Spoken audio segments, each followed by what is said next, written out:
हम पढ़ रहे थे मध्यकालीन भारतीय इतिहास, कला एवं संस्कृत। इसमें आप टॉपिक लिखिए बेटा। अंतिम अध्याय है आपका विजयनगर साम्राज्य। कुछ बातें बताते हैं, सुनो फटाफट। कुछ 10-15 अच्छे बातें बताते, सुनते जाओ और गिनती करते जाओ। विजयनगर साम्राज्य कैसा राज्य था? हिंदू राज्य था। स्थापना कब हुई? 1336 में। किसने करी? हरिहर व बुक्का नामक दो भाइयों ने करी। अगला महत्वपूर्ण सवाल बनता है, विजयनगर कौन सी नदी के किनारे पर स्थित था? तो आंसर कावेरी, कृष्णा, तुंगभद्रा या नर्मदा? तुंगभद्रा नदी। विजयनगर कौन सी नदी के किनारे स्थित था रे? तुंगभद्रा। ओके। विजयनगर का दुश्मन राज्य कौन था? पड़ोस में बसा हुआ बहमणी साम्राज्य विजयनगर का क्या माना गया है? शत्रु राज्य माना गया। लेकिन सवाल तो ये भी बनता है, विजयनगर और बहमणियों में दुश्मनी किस बात की थी? क्या बिगाड़ दिया विजयनगर का बहमणी ने और बहमणियों का विजयनगर ने? तो लड़ाई का मूलभूत कारण था रायचूर का दोआब। कौन सा दोआब? रायचूर दोआब। कई दफा सवाल बनता है पीएसआई में, रायचूर दोआब कौन सी दो नदियों के बीच का दोआब था? नंबर 1 कृष्णा और नंबर 2 तुंगभद्रा। कृष्णा व तुंगभद्रा नदियों के बीच के दोआब को ही क्या बोलते हैं? रायचूर का दोआब बोलते हैं। अगली बात सुनो, विजयनगर की स्थापना दिल्ली सल्तनत के सुल्तान मोहम्मद बिन तुगलक के काल में हुई थी। किसके काल में? मैंने लिखवाया भी है, तुगलक के काल में दक्षिण में 3 राज्य स्वतंत्र हुए, विजयनगर, बहमणी और मदुरई। तो विजयनगर किस राजा के काल में बना? 1336 मोहम्मद बिन तुगलक के काल में बना। खास बात बताना चाह रहे हैं, विजयनगर साम्राज्य की आधिकारिक भाषा यद्यपि हिंदू है, लेकिन इनकी आधिकारिक भाषा संस्कृत नहीं, तेलुगु है। कौन सी है? तेलुगु। शायद एक दिन मैंने अष्टप्रधान लिखवाया, तब मैंने अष्ट दिग्गज की भी बातचीत करी, बताया था अष्ट दिग्गज, अष्ट छाप, अष्ट प्रधान क्या क्या है। अष्ट प्रधान क्या है? छत्रपति शिवाजी के मंत्रिमंडल को अष्ट प्रधान कहते हैं, क्योंकि उसमें 8 मंत्री थे। अष्ट छाप क्या है? वल्लभ मत के 8 संतों की टोली क्या कहलाती है? अष्ट छाप। लिखवा रखा है क्या? याद करके बताओ। फिर एक वर्ड आया अष्ट दिग्गज। क्या है अष्ट दिग्गज? विजयनगर के राजा कृष्णदेवराय के दरबार में तेलुगु भाषा के 8 विद्वान रहते थे, और इन विद्वानों को ही क्या बोलते हैं? अष्ट दिग्गज। इसका मतलब विजयनगर साम्राज्य की ऑफिशियल भाषा कौन सी है? तेलुगु। केवल ऑफिशियल भाषा ही नहीं है, भारत में तेलुगु भाषा का स्वर्ण काल भी कौन सा काल माना गया है? विजयनगर साम्राज्य का काल ही माना गया है। विजयनगर साम्राज्य के वर्तमान अवशेष कहाँ से मिलते हैं? तो वर्तमान अगर आपको घूम के आना है विजयनगर, तो आपको जयपुर से मैसूर एक्सप्रेस पकड़नी पड़ेगी, और मैसूर उतर के आपको जाना पड़ेगा हम्पी। कहां पर? हम्पी। हम्पी कर्नाटक। आज का हम्पी ही पहले का क्या है साथियों? विजयनगर है। तो विजयनगर कौन से राज्य में था? आज की लोकेशन के हिसाब से कर्नाटका में था। एक सवाल पूछूं, फिर उसी के साथ लिखवाना शुरू करती हूं। नहीं, कल नहीं हुई, मुझे सोच के बता दो। लाइन बोलती हूं मैं, निम्नलिखित में से किस भाषा का विकास विजयनगर साम्राज्य के काल में नहीं हुआ? बात समझ में आई? 4 विकल्प दूंगी। निम्नलिखित में से कौन सी भाषा का विकास विजयनगर साम्राज्य के काल में नहीं हुआ? Number 1 Kannada, number 2 Sanskrit, number 3 Tamil, number 4 Telugu. कितने लोगों का उत्तर? सबसे पहले मैंने क्या बोला? वापिस बोलती हूं, तेलुगु या तमिल या कन्नड़ या संस्कृत, इनमें से कौन सी भाषा विजयनगर के काल में नहीं विकसित हुई? कितने लोगों का आंसर कन्नड़ है? हाथ खड़े कर दीजिए। वेरी गुड, काफी बहुमत में कन्नड़ आया। ओके, तेलुगु एक का भी नहीं है। ठीक है, संस्कृत? अभी तो संस्कृत बोल रहे थे, अब नहीं बोल रहे। ओके, तमिल? ओह, 2 लोगों का उत्तर तमिल भी आया। चलिए हम बात कर लेते हैं। हाँ जी, तेलुगु होगा। तेलुगु होगा। क्या होगा संजू उत्तर? कन्नड़। चलिए हम बात करते हैं। सबसे पहला सवाल, तो तेलुगु तो हो ही नहीं सकता, तेलुगु तो स्वर्ण काल है। विजयनगर साम्राज्य में सबसे ज्यादा विकास ही है, सबसे सर्वाधिक विकास किसका हुआ? तो उत्तर क्या होगा रे?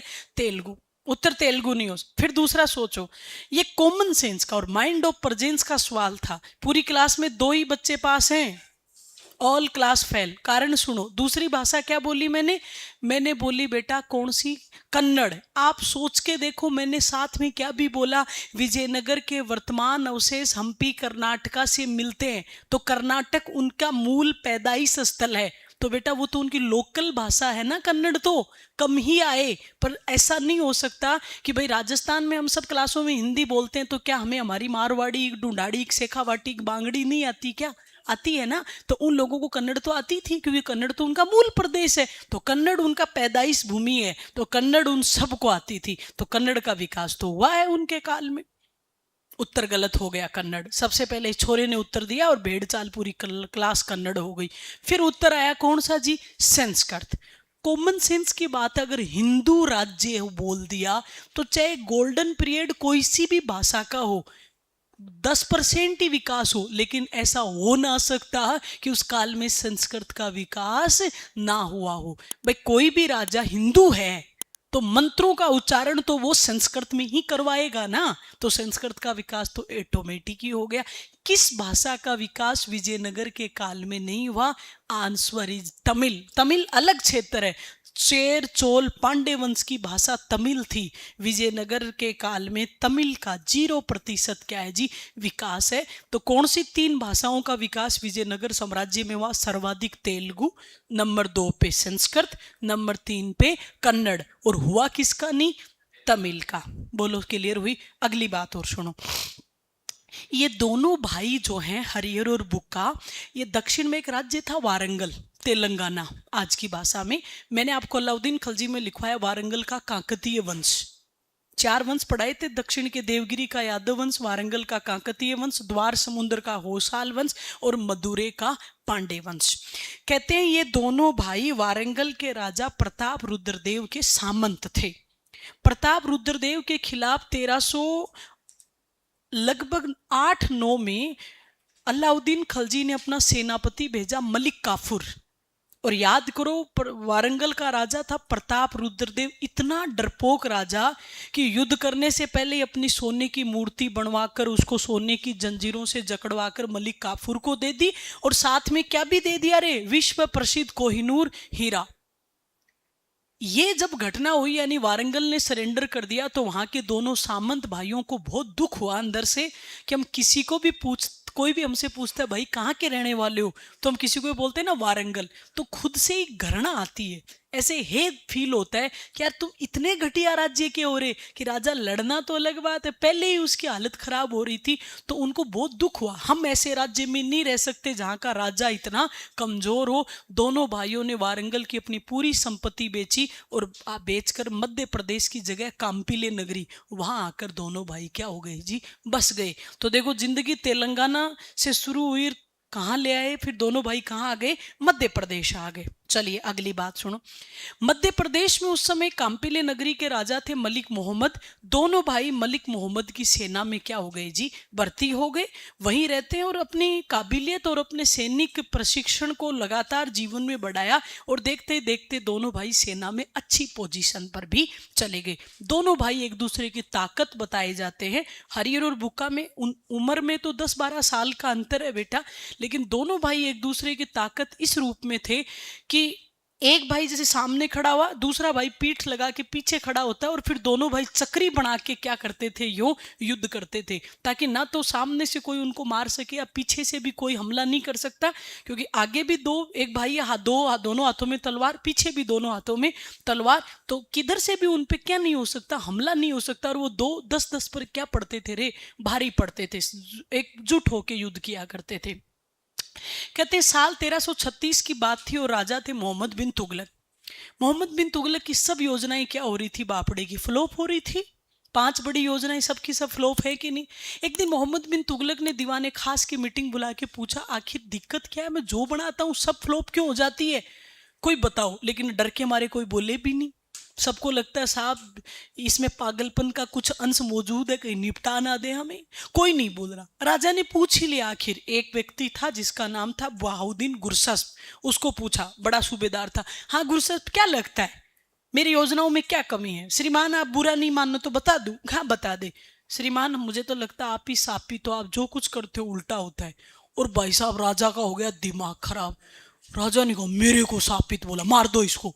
अब वो बापड़ा सोचा भाई आज तो मारेगा ये, वो थूक मुट्ठी में पैर लगा दिए डूंगरों को, फुर वहां से भाग निकला और भाग के कहाँ पहुंच गया रे, काम्पिले नगरी। जाके राजा को कहा वो पागल मेरे पीछे पड़ रहा है, शरण दे दीजिए। और राजा काम्पिले नगरी के राजा मलिक मोहम्मद ने उसको अपने राज्य में क्या दे दी रे, शरण दे दी। मोहम्मद बिन तुगलक ने काम्पिले नगरी के राजा को कहा मेरा विद्रोही है, वापिस दे मेरे को। लेकिन काम्पिले नगरी के राजा ने कहा शरणागत की हैसियत से आया, वापिस को नहीं दूं भाई साहब, को नहीं दो तो युद्ध कर लो। परिणाम स्वरूप मोहम्मद बिन तुगलक ने सेना भेज दी, किसके खिलाफ, काम्पिले नगरी के खिलाफ। सेना ने पूरे काम्पिले नगरी को क्या कर दिया रे, रोंद डाला। काम्पिले नगरी के राजा ने सरेंडर कर दिया।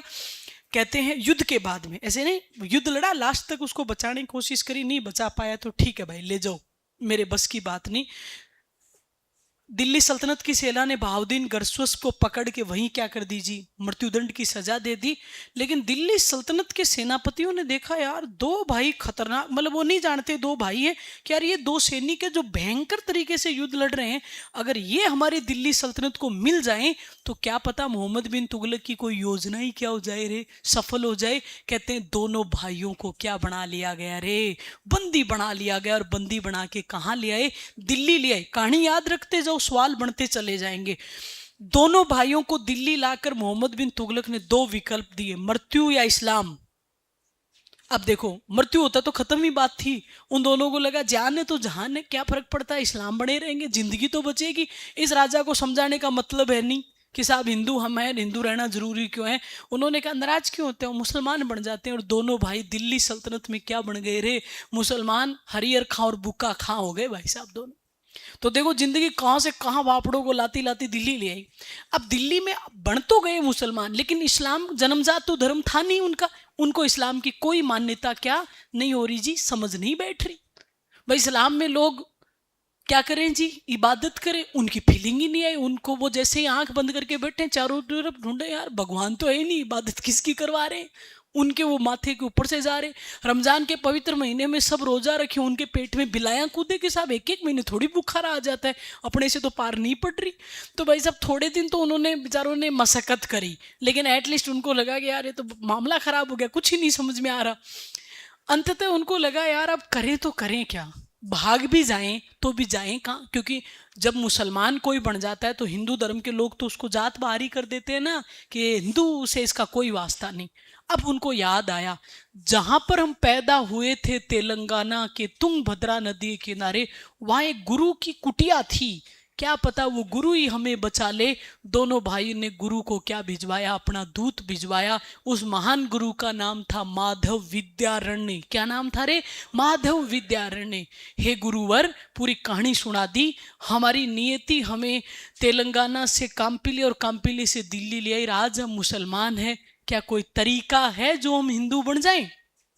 गुरु माधव विद्यारण्य ने कहा तरीका एक ही है, बस वहां से तुम भाग आओ और मैं तुम्हें यहाँ बुलाने के बाद में हवन करूंगा, हवन करूंगा और बढ़िया आग में से निकाल के आपको बढ़िया तरीके वाले क्या बना दूंगा, अरे हिंदू बना दूंगा। भाई आगे तो सबसे पवित्र हिंदू धर्म में। और दोनों भाई एक दिन थूक मुट्ठी में शेम वही पैर लगाए डूंगरों को और सीधा कहाँ पहुंचे रे, तेलंगाना। किसके पास, गुरु माधव विद्यारण्य के पास। गुरु माधव विद्यारण्य ने दोनों का बढ़िया हवन करके और आग की पवित्र आग को साक्षी मान के उन दोनों भाइयों को वापिस क्या बना लिया, हिंदू बना लिया। तो सवाल उठ गया हरिहर और बुक्का को वापिस हिंदू धर्म में कन्वर्ट किसने किया, गुरु माधव विद्यारण्य ने।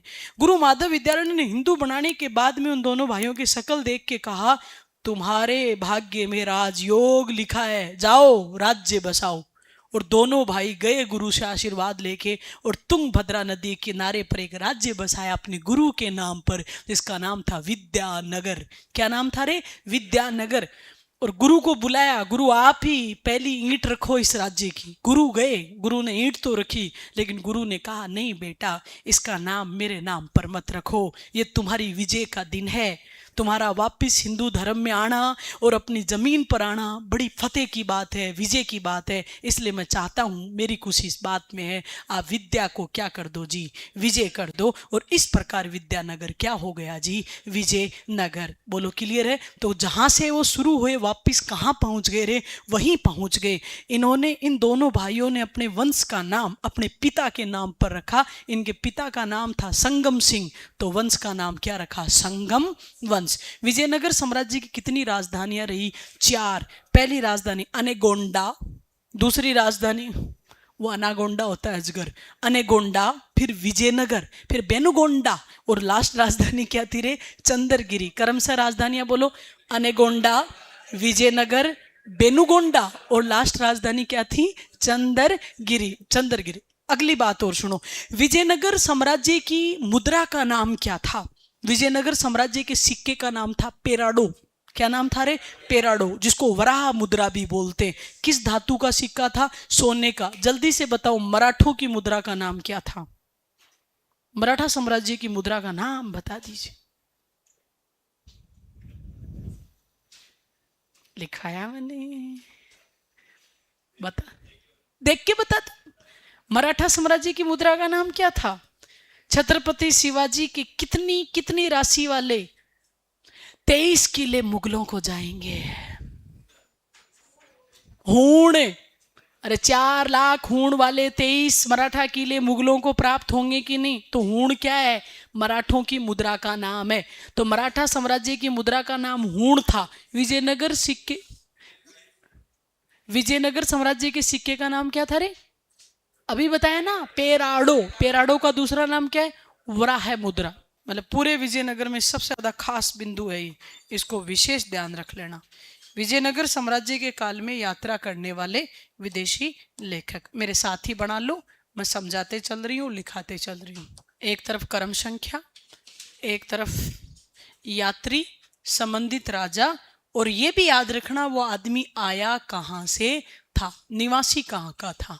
विजयनगर की यात्रा 8 बड़े लेखकों ने करी है। 8 बड़े लेखकों ने यात्रा करी है, अपना काम हो गया। एक तरफ यात्री, दूसरी तरफ संबंधित शासक, वो किसके काल में आया था, और तीसरी तरफ क्या जाएगा जी, संबंधित देश, वो कहाँ से आया था। कहाँ से आते हैं लोग, कहाँ कहाँ से आते हैं लोग, संबंधित देश।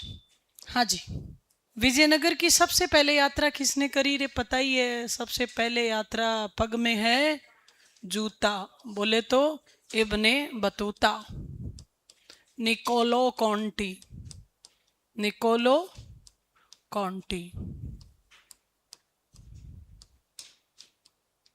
Abdul Razzaq, Ma Huan, Ma Huan, Domingo Paes, Domingo Paes, Duarte Barbosa, Duarte Barbosa, Nuniz, Nuniz, कैंची, सीजर, सीजर फ्रेडरिक, फ्रेडरिक। हाँ जी, चलिए बात करते हैं। इब्ने बतूता किसके काल में यात्रा पे गया था रे, हरियर प्रथम के काल में। निकोलो कॉन्टी ने यात्रा करी थी देवराय प्रथम के काल में। अब्दुल रजाक ने यात्रा करी थी देवराय द्वितीय के काल में। देखो, एक देवराय प्रथम के काल में, एक देवराय द्वितीय के काल में। माहुआन आया था मलाइका अरोड़ा और अर्जुन कपूर के काल में, मल्लिकार्जुन के काल में। डोमिगो पायस आया था विजयनगर के महान राजा कृष्ण देव राय के काल में। डुआर्ट बारबोसा भी किसके काल में यात्रा पर आया था, कृष्ण देव राय के काल में। नुनी किसके काल में आया था, तो नुनी आया था बेटा किसके काल में, आंसर इज अच्युत देव राय के काल में, अच्युत देव राय के काल में आया था। और सीजर फ्रेडरिक आया था सदाशिव के काल में। इसमें बाकी याद रखो ना रखो, 4 रट ही लेना। कृष्ण देव राय के काल में यात्रा करने वाले विदेशी यात्री कौन? डोमिगो Paes Duarte Barbosa. Niccolo Conti कब भारत आया? देवराय प्रथम के काल में, और अब्दुल रज्जाक देवराय द्वितीय के काल में। इब्ने बतूता कहाँ का था रे? मोरक्को, अफ्रीका का था। निकोलो कोंटी इटालियन यात्री था। इटालियन बोले तो इटली का यात्री था। अब्दुल रजाक फारसी यात्री था। फारसी बोले तो ईरानी यात्री था। मलाइका अर्जुन के काल में आने वाला माहुआन चीनी था। डोमिगो पायस गाड़ी था। कौन सा गाड़ी? पुर्तगाली था। डुआर्ट बारबोसा भी गाड़ी था, नूनी भी गाड़ी था, और सीजर भी गाड़ी था। ये है विजयनगर की यात्रा करने वाले प्रसिद्ध यात्री। 4 विशेष याद रखो। तो इसमें बेटा 4 बेहतरीन सवाल हैं। पहला, कृष्ण देव राय के काल में विजयनगर की यात्रा करने वाले विदेशी लेखक कौन है? तो एक तो पायस और एक बारबोसा। प्रसिद्ध इटालियन यात्री निकोलो कोंटी ने किस राजा के काल में विजयनगर की यात्रा करी? देवराय प्रथम। देवराय द्वितीय के काल में आने वाला प्रसिद्ध विदेशी लेखक कौन था? अब्दुल रजाक। ये 4 विशेष क्वेश्चन बनते हैं जो आपको ठीक से याद रखने हैं। चलिए अब लिखते हैं हम एक एक वंश को। सबसे पहले लिखिए संगम वंश। लिखो रे संगम वंश। जय हो। 1336 से 1485। पहलो राजा टिकाऊ भाई साहब। देखो दोनों भाई तो साथ बैठ नहीं सकते, तो पहले बड़ा भाई राजा बन गया, फिर छोटा। तो बड़े भाई का नाम क्या था? लिख लीजिए, हरिहर प्रथम। कब से कब तक राजा? 20 साल राजा रहे। 1336 से 1356 तक ये क्या है जी? शासक है। केवल 2 बातें याद रखनी है बेटा। विजयनगर की शुरुआती दोनों राजधानियां इन्होंने ही बनाई। कौन कौन सी?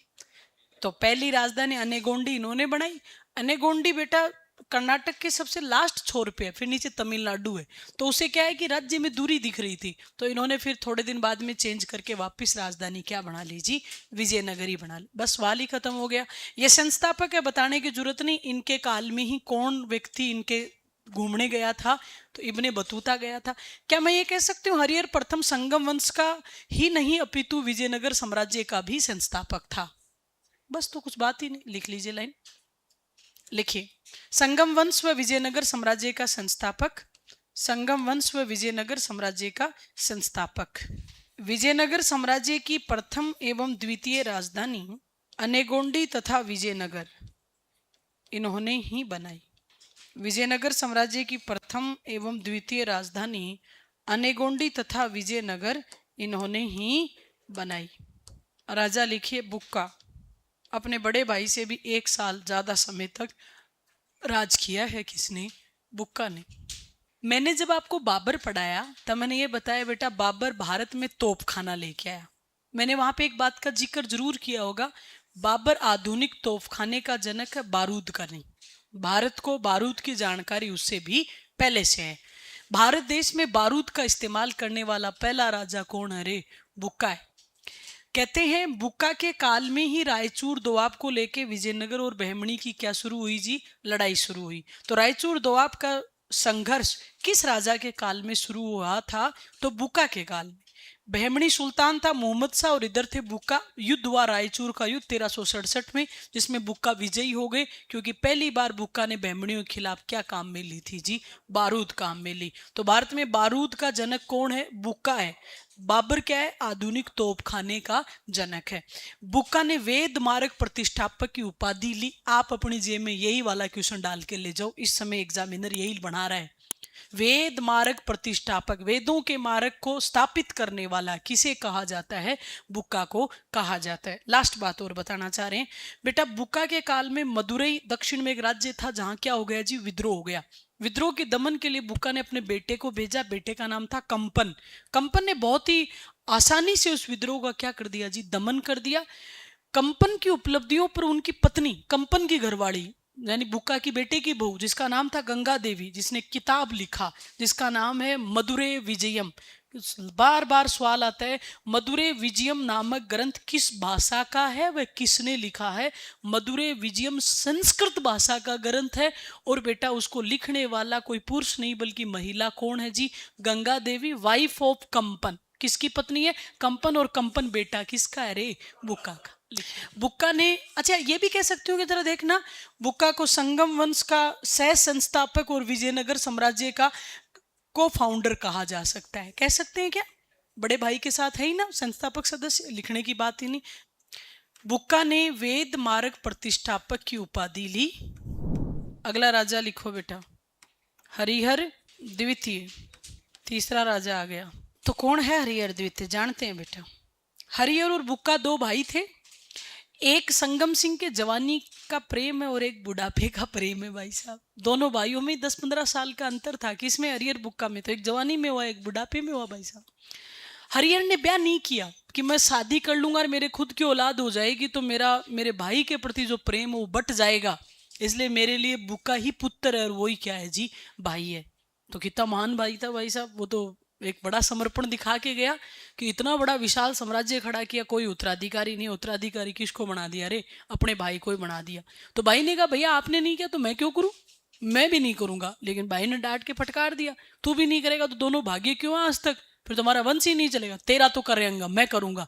तो भाई साहब बड़े भाई ने छोटे भाई का जबरदस्ती क्या कर दिया, अरे बापड़े का ब्याह कर दिया। उस छोटे भाई के दो छोरे थे, कंपन और एक कौन जी, हरिहर। ठीक है, अपने भाई के नाम पर उसने हरिहर नाम निकलवा दिया। तो ये किसका बेटा है बेटा? ये हरिहर प्रथम का बेटा नहीं है। किसका बेटा है? ये बुक्का का बेटा है। नाम क्या है? हरिहर द्वितीय। चलो सुनो फटाफट इसके बारे में। ये प्रशासनिक दृष्टिकोण में अपने पिता और अपने ताऊ जितना योग्य नहीं था, लेकिन धर्म के मामले में इससे कोई योग्य राजा मैंने आज तक नहीं पढ़ा।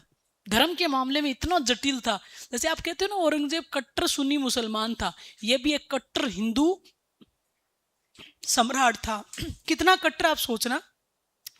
विजयनगर साम्राज्य में हर साल महाशिवरात्रि का प्रोग्राम होता था और महाशिवरात्रि में पशुपतिनाथ शिव की पूजा होती थी। कौन से शिव जी की? पशुपतिनाथ। शिव जी के रौद्र रूप की पूजा करते थे और कहते हैं महाशिवरात्रि पर शिव के रौद्र रूप का अभिषेक पाडे की बलि के साथ किया जाता था। राजा खुद पूरी प्रजा के सामने पाडे की बलि चढ़ाते थे और फिर क्या मनता था जी, महाशिवरात्रि का अभिषेक होता था। एक बार रात्रि काल में जो पाडा चुना गया कि कल इस पाडे की बलि होनी है, वो पाडा रात को ही मर गया भाई साहब, है ना। तो सुबह पूरी प्रजा इकट्ठा हो गई। अब ऐसा पाडा तो रात को ही मर गया था। तो फिर सेनापतियों ने जाके राजा को कहा, श्रीमान जो पाडा हमने चुना था वो तो रात को मर गया, दूसरा पाडा ला देते हैं, है ना। तो राजा, देखिए राजा की कठोरता देखना। राजा ने कहा नहीं, ये तो अपशकुन है ना कि जिस पाडे को चुना वो पाडा रात्रि काल में ही चला गया, तो ये तो राज्य पर भारी संकट है। तो मैं एक जीव की बलि होनी थी, उसके लिए दूसरे जीव की बलि क्यों दूं? इस बार मैं किसी भी पाडे की बलि नहीं दूंगा। लेकिन फिर बलि नहीं देंगे तो ये तो फिर और अपशकुन है। इसका मतलब ये थोड़ी है बलि नहीं होगी, बलि होगी, पर इस मैन पाडे की होगी भाई साहब। राजा खुद के लिए कह रहा है भाई साहब। और कहते हैं महाशिवरात्रि का जैसे ही वो सुबह के मुहूर्त का समय आया बलि का, राजा ने अपना अंगूठा काट के किसको अभिषेक कर दिया जी, भगवान शिव को अपना अंगूठा ही चढ़ा दिया। इससे पूरे चारों तरफ ऐसा माहौल फैला कि बाप रे, इतना समर्पण भाव कि राजा ने अपना क्या चढ़ा दिया, रे अंगूठा चढ़ा दिया। अब अंगूठा चढ़ाए जो देखो पेन तो हुआ, राजा को बेपनाह दर्द हुआ, अंगूठा काट के चढ़ाए। तब राजा को एहसास हुआ कि मैं जाने अनजाने में कितने बरसों से जीवों की क्या देता रहा हूं जी बलि। मेरे को एक अंगूठा कटने मात्र से इतनी असहनीय पीड़ा हुई है, तो उन जीवों को कितनी पीड़ा होती होगी। राजा ने बलि प्रथा का क्या कर दिया जी, निषेध कर दिया। आज से मेरे राज्य में बलि नहीं होगी, लेकिन इसका मतलब ये थोड़ी है मेरे शिव का अभिषेक नहीं होगा, होगा, लेकिन हर साल किसी न किसी एक अंग से होगा। किसके? राजा के। और हर साल महाशिवरात्रि आती, राजा अंगुली काटी चढ़ा दी, अगली अंगुली काटी चढ़ा दी। स्थितियां ये थी कि एक समय ऐसा आ गया था जब राजा के 10 ही नहीं है और उधर 9 नहीं है, केवल एक चिट्ठी अंगुली बची है। लोगों ने कहा श्रीमान इस बार तो ये भी चढ़ जाएगी। फिर तो राजा ने कहा अगली बार या तो मेरा शिव मेरी परीक्षा लेगा नहीं इससे ज्यादा, और ली तो अगली बार क्या चढ़ा देंगे जी, शीश ही चढ़ा देंगे। तो इससे पता चलता आप अपने धर्म में रिजिडिटी देखिए। इस बात से राजा को इतना फायदा हुआ कि आप सोच नहीं सकते। राजा ने बहमणी साम्राज्य था पड़ोस में, उनको कहा आपका गोवा और बेलगांव मुझे चाहिए, क्योंकि गोवा बड़ा सुंदर स्थल है और बेलगांव का कल्चर हमारे विजयनगर जैसा है। भाई साहब बहमणियों को लगा कि राजा इतना कट्टर है कि खुद के ऊपर रहम नहीं करता, अंगुली अंगूठे काट रहा है, इससे अगर पंगा लिया तो भगवान जाने अपना क्या क्या काटेगा, का सांप ले जाओ आप, तो मुझे नहीं चाहिए, है ना। तो भाई साहब ऐसा राजा भी था विजयनगर का जिसने बिना युद्ध लड़े बहमणियों से क्या छीन लिया रे, बेलगांव और गोवा छीन लिया। विजयनगर का पहला राजा था जिसने श्रीलंका में अपना दूत भेजा। दूत ने श्रीलंका के राजा को जाके कहा, राजा वैसे अंदर से बहुत डरपोक ही है, कमजोर ही है, धर्म के मामले में ही मजबूत है। अपने दूत को कहा तू जाके विजयनगर के श्रीलंका के राजा के सामने मेरी ख्याति के बखान करना, और फिर यूं ही वो तो अंगुली कर रहे थे, देखते क्या होता है, फिर कहना कि मैं हमारा राजा तुम्हारे देश से टैक्स चाहता है, दे दे तो ठीक, नहीं वापिस भागाना। भाई साहब गया दूत ने जाके पूरा माहौल बनाया, साहब राजा ऐसा है वैसा है। श्रीलंका का राजा कह रहा है, महिंद नाम का राजा था, अरे राजा से यार डरा क्यों रहा है, तू चाहता क्या है ये बता। कि साहब हमारा राजा आपके देश से टैक्स लेना चाहता है। भाई इस राजा से हम पंगा नहीं लेना चाहते, तुम जितना टैक्स ले जाना है उतना ले जाओ। विजयनगर का प्रथम राजा कौन था जिसने बिना युद्ध के श्रीलंका से टैक्स वसूला, वो राजा कौन था रे, हरिहर द्वितीय। इसका मतलब से वो प्रशासनिक दृष्टिकोण से बहुत अव्वल नहीं था, लेकिन धर्म के कारण उसको फायदा किस में मिला रे, प्रशासन में। बोलो था कि नहीं खतरनाक।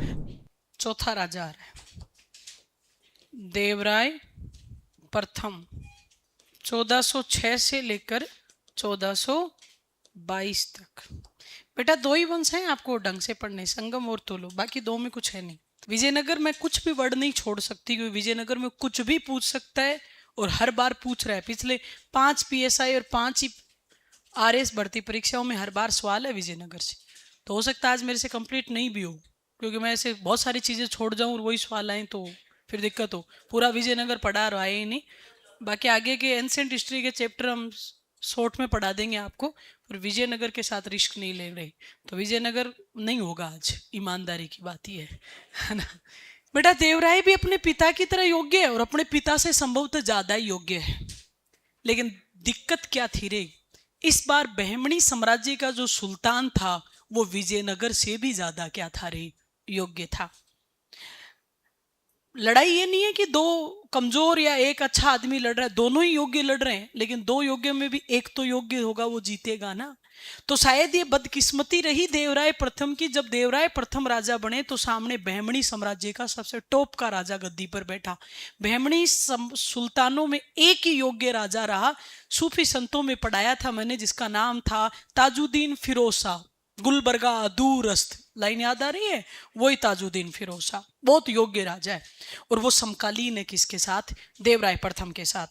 देवराय प्रथम के काल में रायचूर दोआब को लेकर फिर से घमासान शुरू हुआ, किसका, विजयनगर बहमणी साम्राज्य का। एक तरफ बहमणी सुल्तान ताजुद्दीन फिरोज शाह और दूसरी तरफ विजयनगर का राजा देवराय प्रथम। दोनों में कितने युद्ध हुए रे, 3 युद्ध हुए।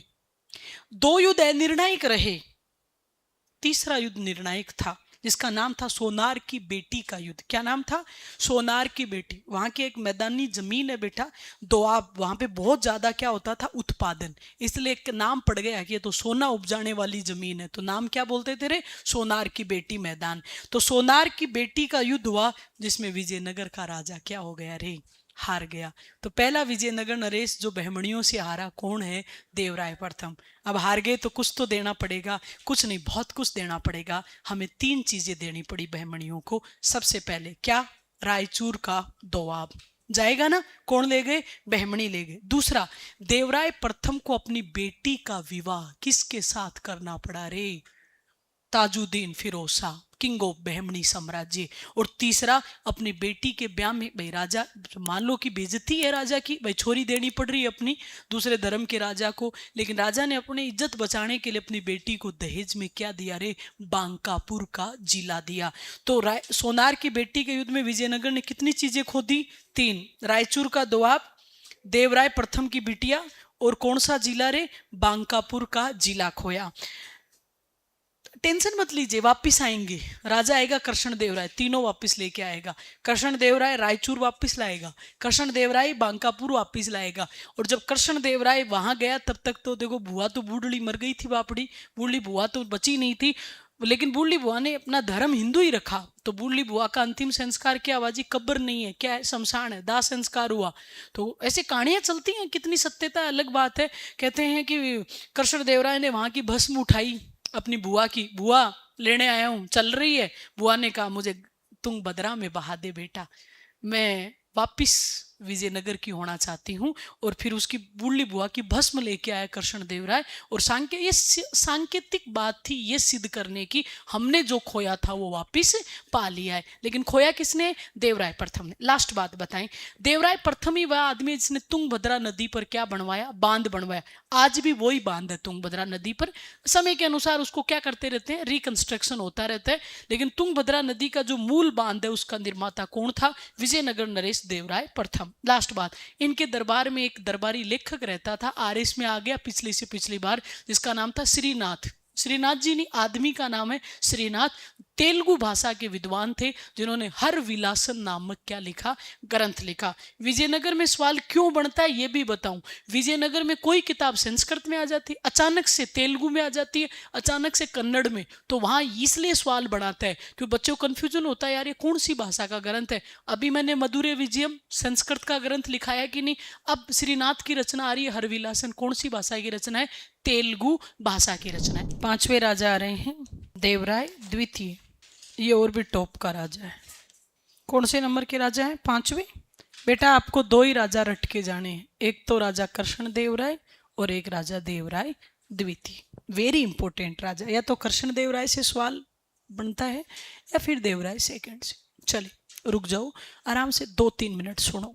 देवराय द्वितीय संगम वंश के सबसे महान और संपूर्ण विजयनगर साम्राज्य के दूसरे सबसे महान राजा थे। बात समझ में आई? पूरे विजयनगर का ये कौन से नंबर का राजा है? योग्यता में सेकंड नंबर पे। और अपने वंश में ये क्या आता है जी? पहले नंबर पे। ये हरिहर प्रथम, बुका प्रथम, सबसे क्या था रे? आगे था। तो अपने वंश का सबसे योग्य राजा देवराय सेकंड माना गया। चलो सुनिए, देवराय सेकंड के इतिहास में 2 नाम है। पहला नाम इमाडी देवराय किसे कहते हैं? इमाडी देवराय, विकल्प देवराय प्रथम, देवराय द्वितीय, कृष्ण देवराय, अच्युत देवराय, चारों आएंगे, सभी देवराय होंगे। इमाडी देवराय का मतलब होता है योग्य देवराय किसे कहा जाता है? कृष्ण देवराय को नहीं कहते, कृष्ण देवराय को आंध्र भोज कहते हैं, योग्य देवराय नहीं। इमाडी देवराय किसे कहते हैं? अरे देवराय द्वितीय। और अगला सवाल तो ऐसा है जो इस क्लास में से बैठा एक बच्चा ना करके अगर ना पढ़ के जाए तो, महान देवराय किसे कहा जाता है? ग्रेट देवराय किसे कहते हैं? फर्स्ट ऑन फॉल देखते ही उत्तर क्या करता है बच्चा? कृष्ण देवराय। मैंने फिर कहा ना, कृष्ण देवराय को केवल अभिनव भोज, आंध्र भोज और आंध्र पिता में कहा जाता है, नोट महान देवराय। महान देवराय किसे कहते हैं रे? देवराय सेकंड को कहते हैं। तो है ना टफ सवाल, तो लगने में इजी सा लगता है कि महान देवराय कौन? बोलो कृष्ण देवराय। नहीं, देवराय सेकंड महान देवराय है। और इमाडी देवराय भी कौन है? देवराय सेकंड है। देवराय सेकंड एक महान विद्वान और विद्वानों का आश्रयदाता राजा था। कितना बड़ा विद्वान है सोच के देखिए, बताते हैं आपको। तेलुगु तो आती ही थी, कन्नड़ भी आती थी, साथ ही साथ संस्कृत के प्रकांड विद्वान माने गए हैं। कौन? देवराय द्वितीय। देवराय द्वितीय ने महानाटक सुधा निधि नामक प्रसिद्ध संस्कृत ग्रंथ लिखा है। इतना ही नहीं, प्राचीन भारत के महान ऋषि बादरायण की रचना ब्रह्मसूत्र पर प्रसिद्ध टीका भी किसने लिखी है?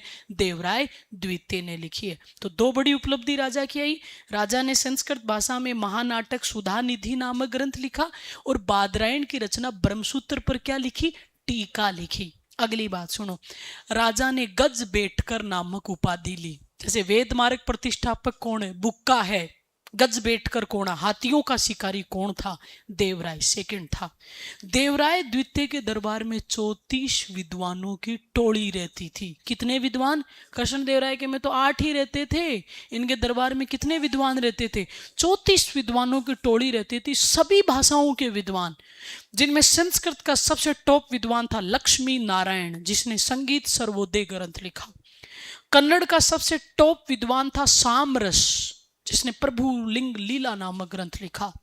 तेलुगु का सबसे फेमस विद्वान था लक्कन दंडेश, जिसने शिवत्व चिंतामणि नामक ग्रंथ लिखा। ये तीनों तो याद रखने ही पड़ेंगे। राजा ने दहेज प्रथा पर क्या लगा दी जी? रोक लगा दी। बुआ को ब्याह में, बहन को ब्याह में क्या देना पड़ा था? अरे बांकापुर। तो हार जीत चलती रहती है, कभी फिर कभी हारना भी तो पड़ सकता है। आज से विजयनगर में कोई क्या नहीं देगा जी? दहेज नहीं देगा। तो एक बड़ा अच्छा काम किया। अगली बात सुनिए। अब मैं उस बिंदु की ओर जा रही हूं कि मैडम क्या कारण था कि इनको महान देवराय कह रहे हैं। ये कूटनीति में और रणनीति में कृष्ण देवराय से भी क्या बताए गए हैं? आगे बताए गए हैं। कैसे आगे थे, चलिए बात करते हैं। राजा जहां भी बैठता था, अपने जो राज सिंहासन था उसके दोनों तरफ 2 टेबल रखते थे। एक टेबल पर पवित्र कुरान शरीफ रखते थे, एक पर क्या रखते थे? श्रीमद् भगवत गीता।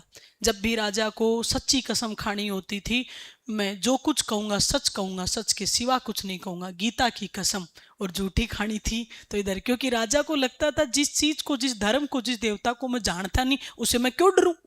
आप में से अल्लाह से कोई डरता है क्या?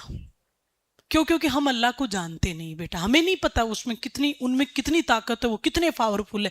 तो वैसे ही इस्लाम धर्म के लोग आपके रामकृष्ण से नहीं डरते बेटा, क्योंकि वो रामकृष्ण की महिमा या महत्व को नहीं जानते। उनके लिए रामकृष्ण क्या है? होंगे आपके देवता, उनको क्या लेना देना। आप जीसस से डरते हो क्या? ईसा मसीह से? नहीं, मैं बिल्कुल नहीं डरती, क्योंकि मुझे नहीं पता उनमें कितनी महानता है, मैं जानती नहीं, तो उसी से डरूं कैसे? सुनिएगा अगली बात, गजब की बात। देखो इससे, देखो उनके महानता कहां पे है? कूटनीति है। देखो ऐसा सोचो तो देखो गलत कर रहा है राजा। अगर इथिकल बात करें तो राजा गलत है, लेकिन कूटनीति में तो सब कुछ जायज होता है। राजा ऐसा क्यों कर रहा है? ताकि इस्लाम के लोगों को क्या लिया जा सके? विश्वास में। मुसलमान ये बातें करते थे इनके काल में कि राजा केवल देखने में हिंदू है, बाकी अंदर से पूरा क्या है जी? मुसलमान है। तो ऐसे मुसलमान मरने मारने के लिए तैयार थे। किसके लिए रे? देवराय सेकंड के लिए। अगली बात, सेना में 2 प्रकार की टीम होती है, एक चंद्रावल, एक हरावल। एक आगे लड़ने वाले, एक पीछे लड़ने वाले।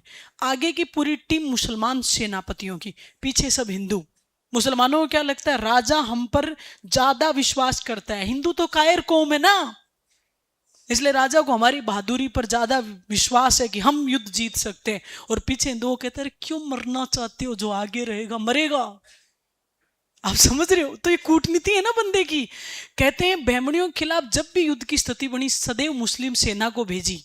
देखो अगले को कॉन्फिडेंस था कि अगर पोल खुल जाए तो सब बर्बाद भी तो है, लेकिन बंदे को कॉन्फिडेंस था कि ये तो मैंने बताया। राजा ने कभी थोड़ी बोला कि मैं ऐसा करना चाहता हूं, मैं हिंदुओं को बचाना चाहता हूं। राजा ने अपनी कूटनीति में कभी कुछ नहीं कहा किसी को।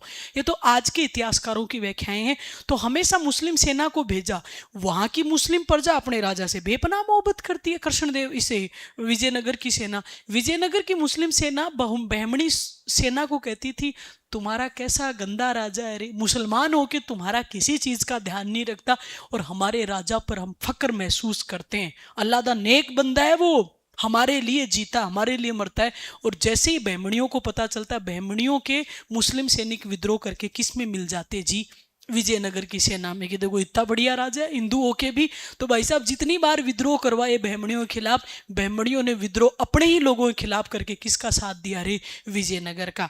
इस बात से ये पता चलता है कि वो कूटनीति में कृष्ण देवराय से भी ज्यादा क्या है रे? योग्य है। इसलिए इतिहास में नाम क्या पड़ा? महान देवराय। ये तो एक कूटनीति की बात, लेकिन पॉजिटिविटी में कहें तो हम ये कह सकते हैं, मैं आप थोड़ा इजी कर दूं, राजा सच में महान था। क्यों रे? हिंदू और मुसलमान में जरा सा अंतर नहीं करता था। जितना गीता को प्यार करता उतना ही कुरान शरीफ को करता था। इसलिए राजा को सभी कौम के लोग क्या मानते थे? महान राजा। ये तो पॉजिटिव बात थी, और हकीकत मैंने बताई दी। जो आपको ठीक लगे वो याद रख लो, बात खत्म। इन्हीं के काल में यात्रा पर आया था कौन रे? फारसी ईरानी यात्री आया तो था। कौन था? अब्दुल रज्जाक। लिखवाया ना, अब्दुल रज्जाक। चेपो। अगला मलाइका अरोड़ा और अर्जुन कपूर। मलाइका अर्जुन। अब देखो अर्जुन कपूर से मलाइका थोड़े से बड़े हैं कि नहीं उम्र में, तो बेचारी को चिढ़ाते रहते, बूढ़ी बूढ़ी बेटा। इसको बूढ़िया देवराय कहते हैं। उम्र में वृद्ध आदमी है तो नाम क्या पड़ा है? बूढ़िया देवराय। लिख लीजिए। अन्य नाम प्रौढ़ देवराय। क्या कहते हैं रे? जैसे मैं प्रौढ़ प्रियंका, वैसे प्रौढ़ देवराय, वृद्ध देवराय। तो बूढ़ा देवराय कौन था?